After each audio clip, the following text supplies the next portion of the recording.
Hi, Elizabeth. How are you? Hi, Michael. How are you? I'm good. What are you doing down here at the X Gallery tonight? Well, I received an invitation, Mm-hmm. and I've had some experience with domestic violence. Really? And I've worked with a safe place, and I was curious and supportive at the same time. What do you think of the exhibit? I think it's excellent. I can't believe it. It's pretty powerful, isn't it? Yeah, the images are right on. The commentary is professional, clean, educational. I'm really enjoying it. It's powerful.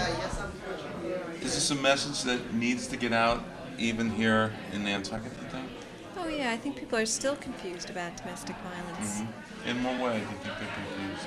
Well, I think they still feel women are participants somehow, or men, vice Right. versa, whoever the violent person is. Right. I think that the criminal justice system doesn't necessarily address it in a way that's effective, although I think that's changed quite a bit. How they describe the problem, anger issues, control issues, I think they talk a lot about discerning those two things. Yeah, women's denial. It's just, it's a massive, complicated issue. So I think this is a good step to making it public. People talk about it. Absolutely. Let's talk about women's denial for a second. That's a real intriguing issue, I think, for a lot of people. I know for a lot of men who are trying to understand what women are thinking about in general. But it's easy to look at an abusive situation for anyone and say, why doesn't she just leave? Why doesn't she just get in the car and leave? Well, I think that most women in this circumstance, they know the offender, if it's a man, as a complicated person. I'm sure that he's got a charming, functional side and an abusive, violating side. Right. They probably know both sides. They maybe see how they maybe have contributed to the explosion of a Right. circumstance. They care for the person, they want to be forgiving, they want to give somebody a break. It's complicated. And I don't blame any woman for not knowing how to act. Right. You know? Are women, is it possible for women to be complicit in their own abuse? I mean, Oh yeah, definitely. yeah? Definitely. How is that? Well, until they are educated to know their own value, to know that they have to act individually, that they have the support of the culture, they're going to, I think, go straddle the fence with their situation. Right. You know? Do you think there is cultural support here, for example, in Nantucket? Oh, definitely. Yeah? I think Safe Place is amazing. It's They amazing. do a great job. They do. Yeah. Have you been involved with them? I mean, have you worked with them? I haven't worked with them, but I was in a situation where I had to call the hotline. Really? Wow. Was that hard? Was that? It was hard. Uh-huh. It was hard. And at first, I didn't even know what I was doing. I acted out of impulse. And then as I went through the process myself, I became incredibly educated. Wow. And then one thing that I thought I was instrumental in was my participation in demanding that the men are equally supported. Right. I really believe in that. I think the Safe Place, in my experience, was very supportive to me and my family. However, I feel the offenders, the men, are forced out of their homes, could be in jail, Right. need the advice of a lawyer, need a counselor, all the things that the women are provided. That the men, who are probably the ones with the largest problem, Right. are left abandoned by society, and probably the reason they are offended is because they were originally abandoned by Right. society. So they get it twice. Right. Well, I was going to say Twice. that's a very unique perspective. In my experience, I haven't heard a lot of women talk about the support for men involved in the situation too. I mean, you're talking about families, you know. Yeah, of course, you are a human being who needs intervention. Who needs intervention? Can it be fixed? You think the situation? Well, I'll tell you what. For sake of purity, I'm going to just reiterate what a safe place educated me. Okay. And that was that they strongly believed that a violent person the rescindency rate, is that the right word, was so high that you could not responsibly ever tell a woman that their offender could be rehabilitated. Right. First of all, to give a woman a false hope or a hope with the statistics against them would be suggesting that they put themselves back in the circumstances where they could lose their lives. Right. So I think the responsible answer to that question is no. If you've been physically violated, you should never, ever go back to that person again. Right. And I think that's what you should tell a person. Remarkable. Okay. Well, thanks for talking to us. Name is? Eileen Powers. Eileen, hi, how are you? Good, how are you? Good. What are you doing here tonight? I'm here because Elizabeth invited me, Mm-hmm. and I used to be a social worker, Oh, really? and I found the whole concept sort of intriguing to me, and I wanted to see what the pictures were all about. Have you been on the island for long? No, only since May, Since May? And where were you a social worker? in Washington, D.C., Washington, D.C. and in New York, Terrifying and in New York City. urban Washington, D.C. And Yeah. having lived in New York, I can tell you that it has its terrifying moments. I worked in a homeless shelter that was strictly for women. Front line. And I was Front line and I work. was also a job counselor for dually diagnosed individuals. Wow. So people who had mental illnesses as well as addictions, substance abuse problems. Right. And you don't do that anymore? No, I don't. Don't you burn out quick and something Sadly, like that? yeah, I've fallen from the profession because it was very difficult to, I don't think I was strong enough for it. You really have to get used to people not getting well. And people just didn't get well. I mean, I'd work with hundreds, like in a year, you'd work with literally hundreds of different people. And the percentage rate of women that actually got well or were able to either escape their domestic abuse problems or substance abuse problems or, overcome their psychological disorders was so low that it really took a toll on you. People just really didn't get better.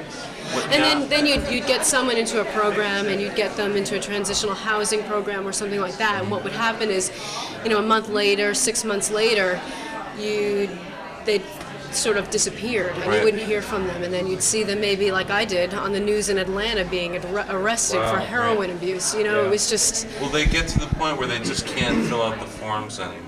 And they just can't show up. Well, we weren't like that, so it's hard for me to say. I mean, we weren't really, we didn't push paper. I mean, if you needed a place to stay and we had a bed, you were welcome in our shelter. We were very small, it was 28 beds. There are some shelters that, have hundreds, have hundreds of beds. So we were very small and we offered sort of a personalized kind of service. And we would offer you certain programs based on how long you stayed with us. When you were in D.C., did you consider the philosophical implications of this dichotomy of the seat of the government of the most prosperous? Oh, absolutely. That's unavoidable. I think anybody who lives in D.C. sees that every day. And I think that it's so obvious in Washington as well. I mean, just coming in on the metro, you see homeless people every day, or you see people who are abused, or you see people who are actively abusing substances, and then you get off and you're at Capitol South, right, on Capitol Hill. So, it's very obvious. Where did you grow up? I grew up in New York. New York, in the city? In Westchester County. Westchester? Yonkers. Oh, perfect. Yeah, Westchester. Oh, okay. Right over the line. Yep. And why did you want to get into social work? Were you a guilty Westchester County liberal? Not exactly. No, I was. I entered the VISTA program. I was a VISTA volunteer. I decided that the Peace Corps wasn't for me after sort of applying and deciding that. When I read questions when they asked me if I could, when they asked me if I could milk a cow, I really had a hard time with that growing up in the city. I don't have a lot of experience with cows, so I decided that maybe Vista was more my speed, and that's how I ended up. What Vista is. Volunteers in Service to America. It's the domestic half of the volunteer agency. And most of it's done in urban areas. Yes. Well, no, that's kind of a misnomer because it's sort of a misconception because Vista is done in a lot of rural areas, especially in the Appalachian Mountains. Actually where the program started. Oh, really? Mm-hmm. So why did you come to Nantucket? I was getting to that. Oh, that's not. I just don't have a lot of running. Okay. But you were a social worker. It was very difficult. It was Yeah. a difficult job.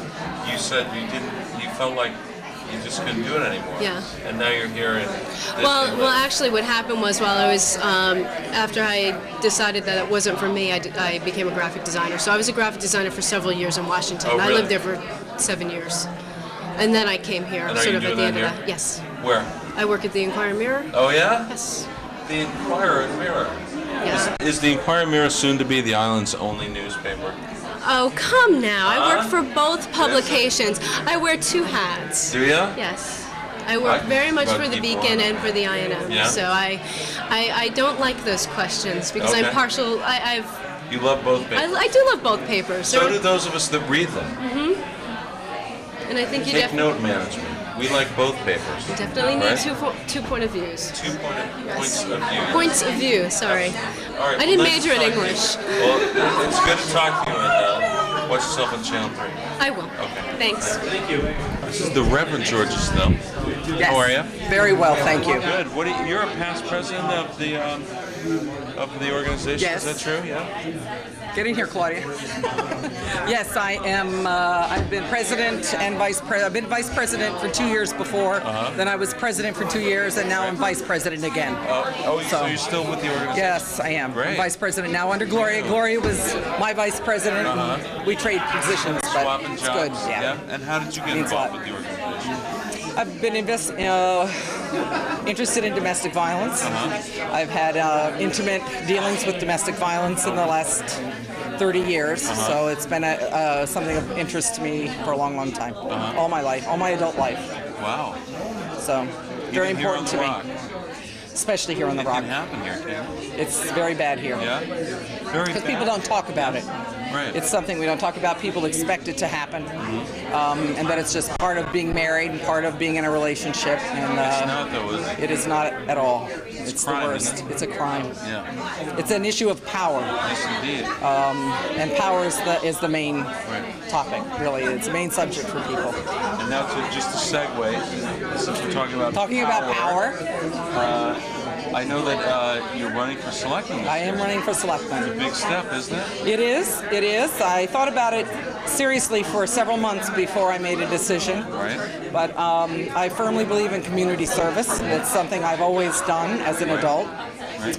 And I have a great interest in what's going on in Nantucket. What is going on in Nantucket? There's a lot of building. Things have changed from the old days. I grew up here in the summers. My grandfather was a Nantucketer. Right. My father grew up here and went to high school here, and it's changed a great deal, especially in the last 20 years. I see a change in people's attitudes about making a living here. Right. I think that more and more people have come from off island to live here. Definitely. Because they recognize how beautiful it is. The it's changed thing. Right. That's a big thing because I've been here a little over 20 years. Okay. You call 20 years a generational change, Right. Every generation Says that. it's I think changed, that's don't true. they? I think that's true. But I agree with you that it's changed too much. Yeah. Too fast. Big change. Big too changes fast. too fast. And even though they were saying that 20 years ago when I first got here, oh, it's changed. You should have seen it 20 years that's right. ago. That's true. What's vital now that needs to be addressed that you're not kidding about? I think we have to be careful not to get rid of what brings people here in the first place. Right. The beauty of the island, the naturalness of the island. Keeping it as a semi-rural village atmosphere, which I think Is is that what still everyone possible? wants. Is it still I do think it's still possible. I don't think it's we've too far totally gone? lost. I really don't. Well, you see I think the we can shuttle still save buses it. go by.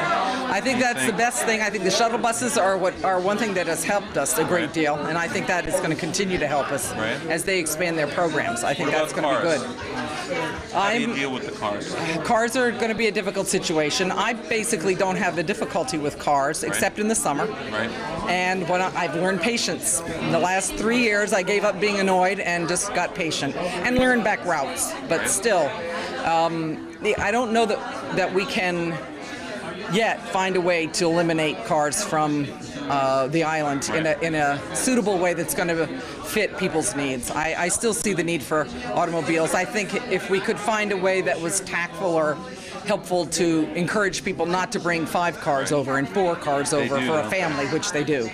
That just is not necessary on this My friend island. Gordon had an idea that as the boat's coming over in the middle of the sound, you pick every third person at random and push them overboard on their way here, so that you eliminate a third of the. That's one way to handle it. I'm not sure that it's going to be exactly popular.